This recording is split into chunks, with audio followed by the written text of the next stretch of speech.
এটা সম্পূর্ণ একটা নিম্নমানের মিটার, যেটা দিয়ে গ্রাহকদের সাথে আরবি একটা প্রতারণা করতেছে। এবার আমরা চাকরি নিয়েই ঘরে ফিরবো, নয়তো আমরা ঘরে ফিরবো না। আমাদেরকে যে মিটারগুলো দেওয়া হয়, আমরা বর্তমান দেখতেছি যে একটা বজ্রপাত হলেই যে এলাকায় হয় সেখান থেকে 15-20টা মিটার নষ্ট হয়ে যাচ্ছে।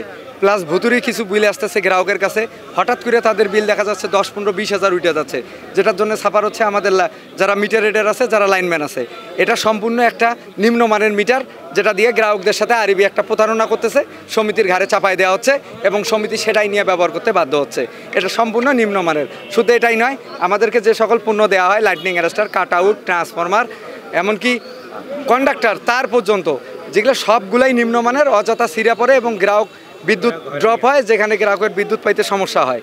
এই বজ্রপাত প্রোটেকশনের জন্য এই লাইটিং অ্যারেস্টার আমাদের ব্যবহার করা হয় আমাদের লাইনে, কিন্তু আমরা যখন কোনো সংযোগ নতুন চালু করতে যাই, অটোমেটিক লাইন চালু করার সাথে সাথে এই বজ্রপাত হওয়ার আগে এটা অটোমেটিক ফল্ট হয়ে থাকে, যার কারণে আমরা লাইন কাটে চরম আমরা ভোগান্তিতে পড়ে যাচ্ছি। যার কারণে আমাদের সামান্য হালকা বৃষ্টিতে বজ্রপাতে লাইটিং অ্যারেস্টার ক্র্যাক হয়ে যায়, যার কারণে আমরা যারা ফ্রন্ট লাইনের লাইনম্যানরা আছি, আমরা এই লাইনের পিছনে ছুটতে আমরা লাইনের পিছনে দৌড়াতে আমাদের জীবন ক্ষয় হয়ে যাচ্ছে। তাই আমরা গ্রাহক ভোগান্তি পাচ্ছে এবং আমরা লাইন চালু করতে আমাদের দেরি হচ্ছে।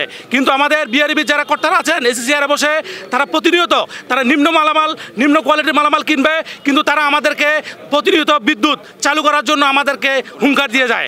কিন্তু আমরা পেশার থিয়েটারে আমাদের অনেক ভাই, এই পর্যন্ত আমাদের 350 জন লাইনম্যান ভাই নিহত হয়েছেন এবং আমাদের 2015 সালে পে স্কেলের যে দাবি উঠেছিল সরকার ঘোষিত, সেই পে স্কেলে আমাদের 13 জন লাইনম্যান ভাইকে ক্লোজ করা হয়েছিল, এই পর্যন্ত তাদেরকে বহাল করা হয়নি। 2019 সালে আগস্ট 1 তারিখে আমি যখন জয়েন করি, আরবির এই হলো ফাঁদে পড়ে যে আমরা চাকরিটাতে জয়েন করছি। আজকে দীর্ঘ 5-6টা বছর থেকে আমরা যে আগুনে জ্বলতেছি, আজ তার মুক্তি চাই। আমরা প্রথম থেকেই ভাবছি যে আসলে এই মুক্তির দিন আমাদের কবে আসবে। তো 1 তারিখ থেকে যখন আমরা আন্দোলনে নামছি, তো তখন থেকেই ভেবেছি যে আজকে থেকে আমাদের চাকরি নাই, এবার আমরা চাকরি নিয়েই ঘরে ফিরবো, নয়তো আমরা ঘরে ফিরবো না। বাংলাদেশ পল্লী বিদ্যুতায়ন বোর্ডে যে 47 বছরের যে বৈষম্য, শুধু বৈষম্য না, এখানে প্রত্যেকটা পদে পদে বৈষম্য, প্রত্যেক জায়গায় বৈষম্য। তারা তাদেরকে নিজেদেরকে প্রভু মনে করে, আর আমরা হচ্ছি প্রজা, আমরা হচ্ছে তার গোলাম। আমাদের বিদ্যুৎ ব্যবস্থা সচল আছে এবং শতভাগ গ্রাহক সেবা নিশ্চিত করে আমরা আজকে মাঠে নামছি। আরবি সারা বাংলাদেশে নিম্নমানের মালামাল ক্রয় করে যে বিদ্যুৎ সরবরাহ করছে, এই লাইনগুলো 1 বছরও টিকে না, 1 বছরও তাদের লাইন সচল থাকে না। এজন্য সারা দেশে গ্রাহক অসন্তোষ বৃদ্ধি পাচ্ছে। শুধু তাই নয়, সারা বাংলাদেশে গত 3 মাসে 350 জন আমার লাইন ক্রু ভাইরা মৃত্যুবরণ করেছে এই নিম্নমানের মালামাল ক্রয় করে। যে লাইনগুলো নির্মাণ হয়েছে, এই লাইনে কাজ করতে গিয়ে তারা মৃত্যুবরণ করেছে। এর জন্য সম্পূর্ণ দায়িত্ব নিতে হবে বাংলাদেশ পল্লী বিদ্যুতায়ন বোর্ডকে।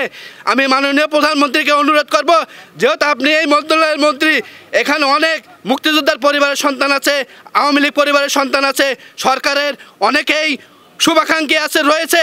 আপনার মন্ত্রণালয়ে আমরা 13 কোটি মানুষকে সেবা দিয়ে যাচ্ছি, আপনি আমাদের প্রতি সদয় হন। আমরা গ্রাহককে নিরবিচ্ছিন্ন বিদ্যুৎ সেবা এখন অব্যাহত রেখেছি।